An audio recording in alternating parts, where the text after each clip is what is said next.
नमस्कार दोस्तों, पन्ना competition classes में आपका स्वागत एक बार फिर से करता हूं। मैं राजेश अग्रवाल, लेक्चर नंबर 8 प्रबंध के सिद्धांत भाग 2 पार्ट 2 के सामने आज प्रस्तुत हूं।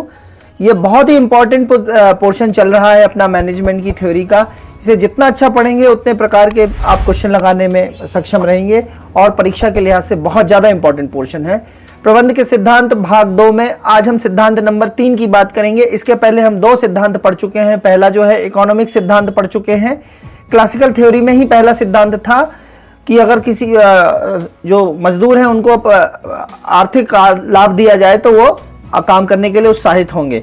फिर सिद्धांत नंबर 2 जो है वो पढ़ा था अपन ने फ्रेडरिक डब्ल्यू टेलर का, जिसको आप बोलते हैं कि scientific management theory, Frederick W Taylor की।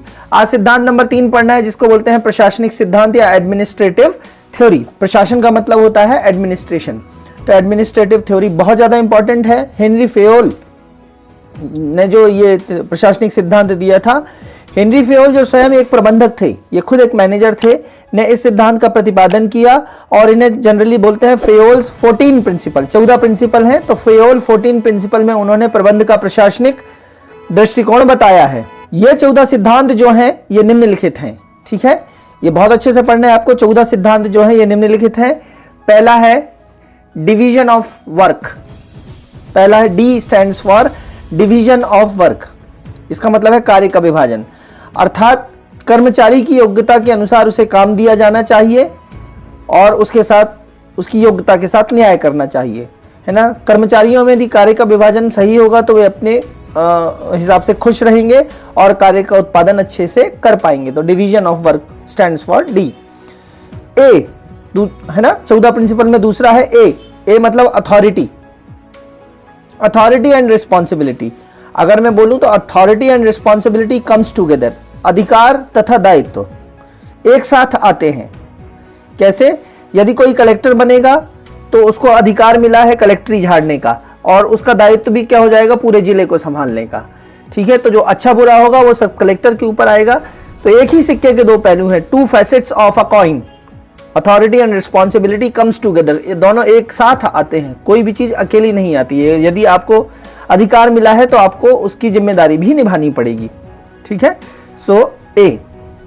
नेक्स्ट है डी फॉर डिसिप्लिन। डिसिप्लिन का मतलब है अनुशासन। आपने कई घर में सीनरी देखी होंगी जिसमें सीनरी में लिखा होता है life grows great only when it is disciplined. अनुशासित जीवन ही प्रगति कर सकता है। यदि आप अनुशासित नहीं हैं तो आप प्रगति नहीं कर सकते। तो श्रमिकों के बीच में अनुशासन होना चाहिए, कंपनी में आने जाने का समय निश्चित होना चाहिए, काम अनुशासन में करना चाहिए और उत्पादकता बनाए रखी जानी चाहिए। डी। नेक्स्ट है you, unity of direction. Unity of direction का मतलब है निर्देशन की एकता।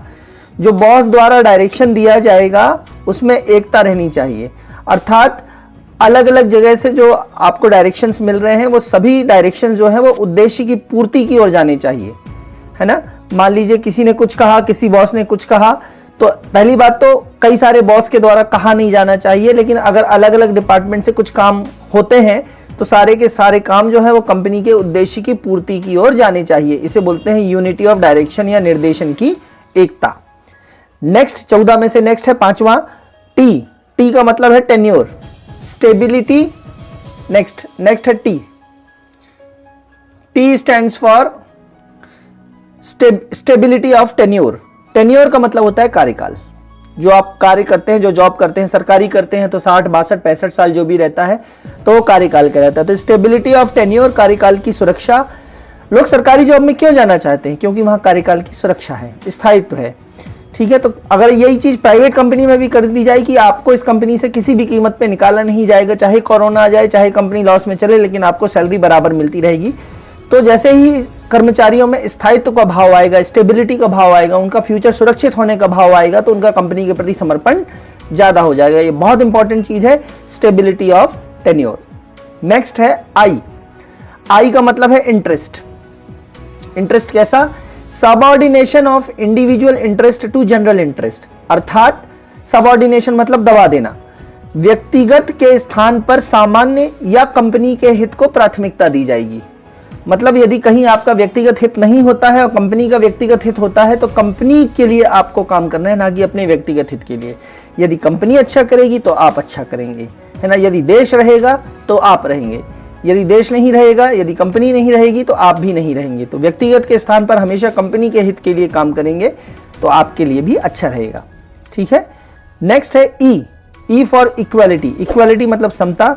सभी कर्मचारियों से समान व्यवहार करना चाहिए, समान परिस्थितियों में उनसे समान व्यवहार किया जाना चाहिए, समान परिस्थितियों के लिए समान वेतन दी जानी चाहिए। ये सारी चीजें जो कहलाती हैं समता का व्यवहार या इक्वालिटी कहलाता है। नेक्स्ट है 8वें नंबर का है एस मतलब स्केलर चेन, या इसी को बोलते हैं scalar chain of command. Scalar chain का मतलब है हायरार्की। हायरार्की का मतलब होता है निश्चित क्रम, इसको बोलते हैं पदानुक्रम। पदानुक्रम का मतलब होता है सोपान श्रृंखला। सोपान श्रृंखला का सिद्धांत ऊपर से नीचे के स्तर पर, टॉप मैनेजमेंट से और शॉप फ्लोर वर्कर तक पहुंचना, ऊपर से नीचे के स्तर पर पहुंचने का क्रम सोपान श्रृंखला कहलाता है। ध्यान दीजिए, एक प्रश्न आया था, उस प्रश्न में सोपान श्रृंखला पूछी गई है और दोनों ऑप्शन दिए हैं, ऊपर से नीचे और नीचे से ऊपर। तो आपको ध्यान रखना पड़ेगा कि ऊपर से नीचे का स्तर पर पहुंचने का क्रम क्या कहलाता है, स्केलर चेन या सोपान श्रृंखला, ठीक है। दोस्तों, क्या आप भी लगातार तैयारी के कारण नहीं बना पा रहे हैं अपने मैनेजमेंट सब्जेक्ट के प्रॉपर नोट्स, तो ज्वाइन कीजिए हमारे पटवारी मैनेजमेंट सब्जेक्ट के कंप्लीट कोर्स को, जिसमें आपको मिलेगा recorded classes, all lecture PDF notes, टेस्टरी। यह केवल इसकी फीस केवल 99 रुपए है। तो अभी व्हाट्सअप कीजिए इस कोर्स को ज्वाइन करने के लिए 90 39 53 44 79 पर। सोपान श्रृंखला का ये एक चित्र के माध्यम से मैंने बताया है स्केलर चेन का, कि कोई टॉप मैनेजमेंट ए है, ए से फिर एक स्तर नीचे बी, फिर उससे नीचे सी, फिर उससे नीचे डी। इसी तरीके से ए के नीचे दूसरा डिपार्टमेंट है। मान लीजिए इस तरफ जो है ये फाइनेंस डिपार्टमेंट है और इस तरफ मान लीजिए प्रोडक्शन डिपार्टमेंट है। प्रोडक्शन डिपार्टमेंट का मैनेजर फिर उससे नीचे, फिर उससे नीचे, फाइनेंस डिपार्टमेंट का मैनेजर उससे नीचे, उससे नीचे, और ये कंपनी का बॉस, अल्टीमेट बॉस, ठीक है। तो ये जो चित्र बना हुआ है इसको समझने की कोशिश करते हैं। पहले पॉइंट में स्केलर चेन के, जब डी को, ठीक है, जब डी को बी तक बात पहुंचानी है, डी को बी तक बात पहुंचानी है, अर्थात अपने बॉस के ऊपर बॉस, जब डी को बी तक बात पहुंचानी है तो सी की अवहेलना ना हो, अर्थात डी डायरेक्ट बी से बात करेगा तो सी बाईपास हो जाएगा, तो सी बॉस को बुरा लग सकता है। जैसे कोई पटवारी है तो पटवारी जो है तहसीलदार से बात ना करके डायरेक्ट SDM से बात करे तो तहसीलदार को बुरा लग सकता है, ठीक है। तो जब डी को बी तक बात पहुंचानी है तो सी की अवहेलना ना हो, पहला पॉइंट। दूसरा पॉइंट इसी में है कि जब डी सीधे जेड से बात ना करे, डी जो है फाइनेंस डिपार्टमेंट का नीचे का कर्मचारी है, जेड जो है वो प्रोडक्शन डिपार्टमेंट का नीचे का कर्मचारी है, तो फाइनेंस डिपार्टमेंट का कर्मचारी प्रोडक्शन डिपार्टमेंट से सीधे बात ना करे, डी सीधे जेड से बात ना करके अपने से ऊपर ए तक जाए और जो है वो जेड तक जाए, ठीक है। डी ए तक जाए और ए जेड तक जाए, लेकिन ध्यान रहे कार्य या निर्णय में अनावश्यक विलंब नहीं हो। अर्थात किसी भी चीज की परमिशन मान लो पटवारी को लेनी है और पटवारी से ये गया कलेक्टर तक, और कलेक्टर ने फिर जाके और किसी दूसरे व्यक्ति को सस्पेंड किया या दूसरे व्यक्ति को कहा, ठीक है, तो इसमें लेकिन विलंब ना हो, तो ठीक है। तो कोशिशवर डी को दूसरे डिपार्टमेंट के जेड से सीधी बात नहीं करनी चाहिए, ऐसे जाके ऐसे आना चाहिए, यही स्केलर चेन होता है। लेकिन ध्यान रखें ऐसे में कार्य में विलंब ना हो। फिर नेक्स्ट है डी को जेड से परेशानी है, यदि डी को जेड से परेशानी, दूसरे डिपार्टमेंट का जेड बंदा डी को परेशान कर रहा है या परेशानी है, तो दोनों लड़े नहीं, सीधे ना लड़े दोनों। डी जो है वो अपने इमीडिएट बॉस, निकटतम अधिकारी सी को बताए, और सी जो है वो जेड के बॉस, जेड के निकटतम अधिकारी से बात करें, और फिर वाई जो है, मतलब जेड का निकटतम अधिकारी क्या है, वाई, तो डी जो है वो सी को बताए, सी जो है वो वाई को बताए, और वाई जो है वो जेड को संभाल लेगा।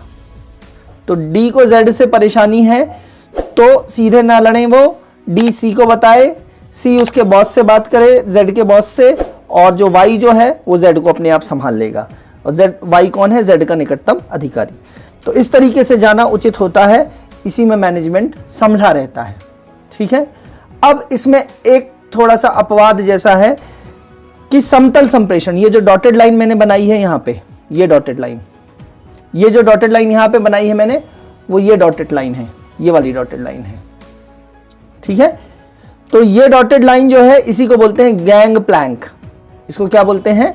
गैंग प्लैंक, अर्थात समूह तख्त। ठीक है, समूह तख्त, संप्रेषण भी कहते हैं। अर्थात डी जेड से सीधे बात कर ले तो वह स्केलर चेन का उपयोग ना करके सीधे जेड से बात कर रहा है, इसी को गैंग प्लैंक बोलते हैं, या टेलीरोपण विधि भी बोलते हैं। कैसे, कौन सी विधि बोलते हैं? टेलीरोपण विधि। ठीक है, समतल संप्रेषण को गैंग प्लैंक या समूह तख्त भी कहते हैं, समूह तख्त संप्रेषण भी कहते हैं। अर्थात Z को D से बात करनी है तो वह स्केलर चेन का उपयोग ना करके सीधे Z से बात कर ले तो यही गैंग प्लैंक है या टेलीरोपण कहलाता है। ठीक है, नेक्स्ट बात करेंगे अपन, नेक्स्ट पॉइंट है 14 में से यूनिटी ऑफ कमांड या यूनिटी ऑफ कमांड। इसी को बोलते हैं आदेश की एकता।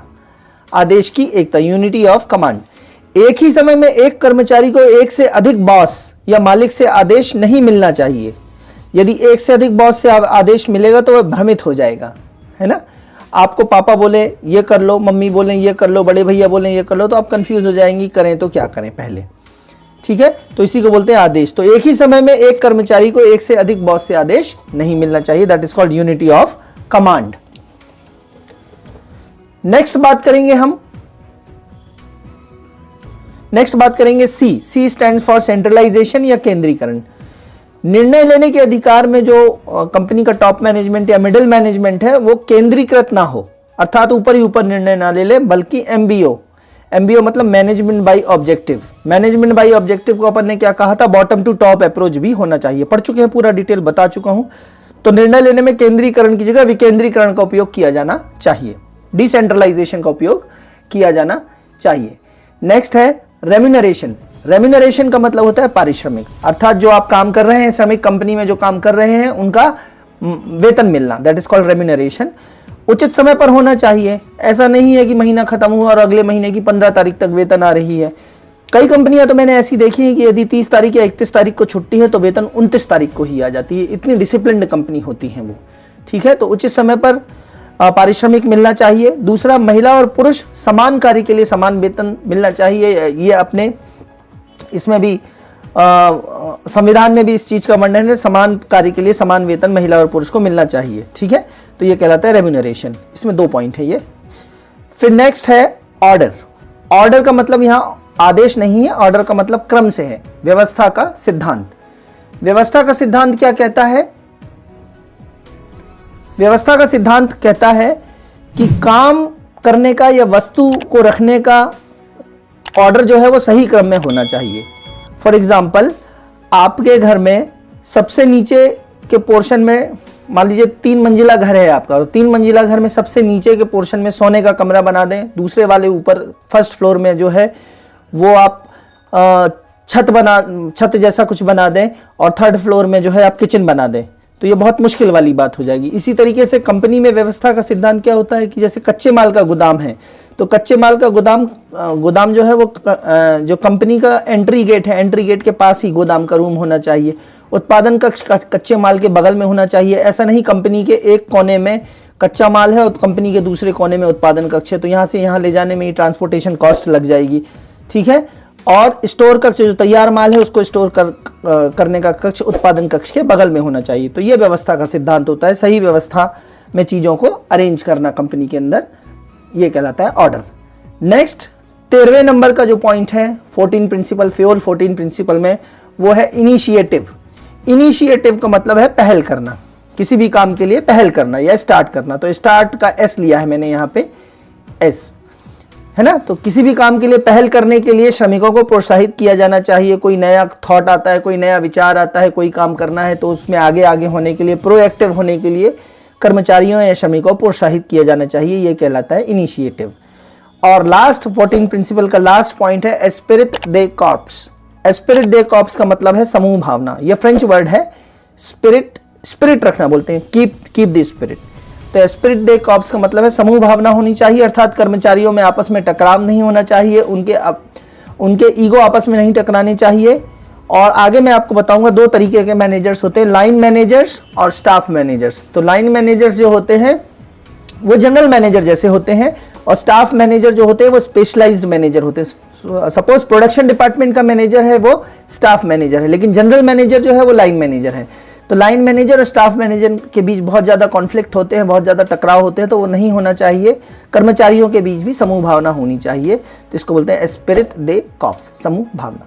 तो इस तरीके से फेयोल के 14 प्रिंसिपल पूरे होते हैं। यहाँ मैनेजमेंट का तीसरा सिद्धांत जो है फेयोल्स 14 प्रिंसिपल, जो कि एडमिनिस्ट्रेटिव थ्योरी पे आधारित है, वो पूरा होता है। और अगर जो मैंने ऊपर ये एब्रीविएशनली वर्ड लिखे हैं COSE, ये 14 प्रिंसिपल का कोड हो जाता है डैड यू टाई सुक्रोज, पिताजी तुमने कसा, टाई का मतलब कसा, सुक्रोज, सुक्रोज ग्लूकोज का भाई है सुक्रोज, तो डैड यू टाई सुक्रोज। ठीक है, अब आप एक एक करके देख लीजिएगा कि सबका मतलब क्या है। जैसे यू है तो यूनिटी ऑफ कमांड है, टी है तो टेन्योर है, आई है तो पर्सनल इंटरेस्ट की जगह कंपनी के इंटरेस्ट को वो करना, प्राथमिकता देना।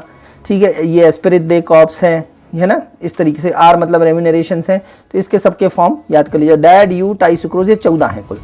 ठीक है, तो इस प्रकार से भाग 2 मैनेजमेंट के प्रिंसिपल, ठीक है, या प्रबंध के सिद्धांत का भाग 2 यहाँ पे पूरा होता है। अब छोटे छोटे सिद्धांत बचे हैं जो कम इंपॉर्टेंट हैं, वो तीसरे पार्ट में पूरे कराऊंगा। लेक्चर आपको कैसा लगा इसके बारे में जरूर लिखें। आपके कमेंट्स बिल्कुल नहीं आ रहे हैं, जो मेरे लिए मोटिवेशन की बहुत कमी है ये। ठीक है, और जो भी सुधार की गुंजाइश हो उसे जरूर लिखें, मैं सुधारूंगा। धीरे धीरे लेक्चर्स और सुधार रहे हैं। सपोर्ट करिए आप, आपके सपोर्ट के लिए लाइक, सब्सक्राइब और शेयर जरूर करिए। और इसी के साथ मैं आज का लेक्चर समाप्त करता हूं। धन्यवाद।